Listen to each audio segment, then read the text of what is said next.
मिरजेतील हिंदू मुस्लिम ऐक्याचं प्रतीक मानल्या जाणाऱ्या मिराज साहेब दर्गा येथे जिल्हाधिकारी अशोक काकडे यांनी भेट देत प्रस्तावित विकास कामांची पाहणी केली।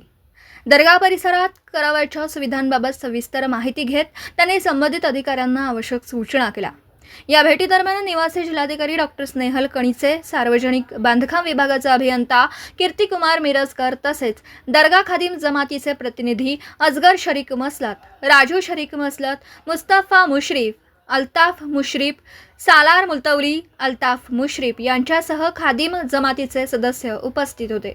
राज्य शासनाच्या अल्पसंख्याक विभागाच्या विकास योजनेअंतर्गत सन 2021-22 मध्ये शासनाकडे सादर करण्यात आलेल्या प्रस्तावानुसार दर्गा परिसरासाठी निधी मंजूर करण्यात आला। त्याअंतर्गत येथे मुसाफिरखाना उभारणी, विविध दुकानगाळे बांधकाम तसेच परिसराचे सुशोभीकरण करण्यात येणार आहे। जिल्हाधिकारी अशोक काकडे यांनी प्रस्तावित कामांची प्रत्यक्ष पाहणी करून ती वेळेत आणि दर्जेदार पूर्ण करण्याच्या सूचना दिल्या।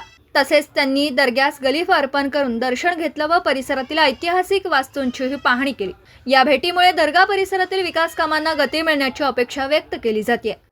मिरज शहराचा विकास करण्यासाठी विशेषतः मायनॉरिटी सेक्शन जो आहे समाजाचा त्यांचा विकास करण्यासाठी 2021-22 मध्ये राज्य शासनाकडे एक प्रस्ताव पाठवण्यात आला होता आणि त्याच्यामध्ये मिरजमधील ही इतिहास प्रसिद्ध अत्यंत पवित्र असलेल्या हजरत मिराज साहेब दर्गा यांच्या दर्ग्यामध्ये आपल्याला मुसाफरखाना प्लस शॉपिंग कॉम्प्लेक्स आणि या परिसरामध्ये काही नवीन बांधकामं किंवा काही दुरुस्ती आपण म्हणूयात ते करण्याची ॲक्च्युली ट्रस्टची खूप इच्छा आहे आणि त्याची पाहणी करण्यासाठी मी आज इथे आलेलो आहे। आणि या अनुषंगाने मी आपल्याला एवढंच सांगतो की ह्या गोष्टी आपण जेवढ्या लवकरात लवकर करू तेवढ्या मिरजमधलं हजरत साहेबांच्या दर्ग्याला येणाऱ्या लोकांची संख्या वाढेल आणि त्याचबरोबर संगीताची सेवा जी पिढ्यानपिढ्या इथे काही घराण्यांनी पीर साहेबांना मिरा साहेबांना जी दिलेली आहे त्या सेवेमध्ये सुद्धा आपल्याला वाढ घेता येईल आणि ही सेवा ही आपल्याला अख्ख्या देशासाठी अधिक खुली करता येईल।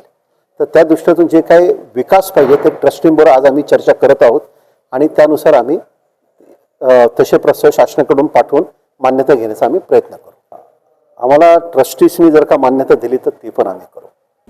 दिवसभरातील घडामोडींचा आढावा घेण्यासाठी पाहत रहा N24 मराठी न्यूज चॅनल।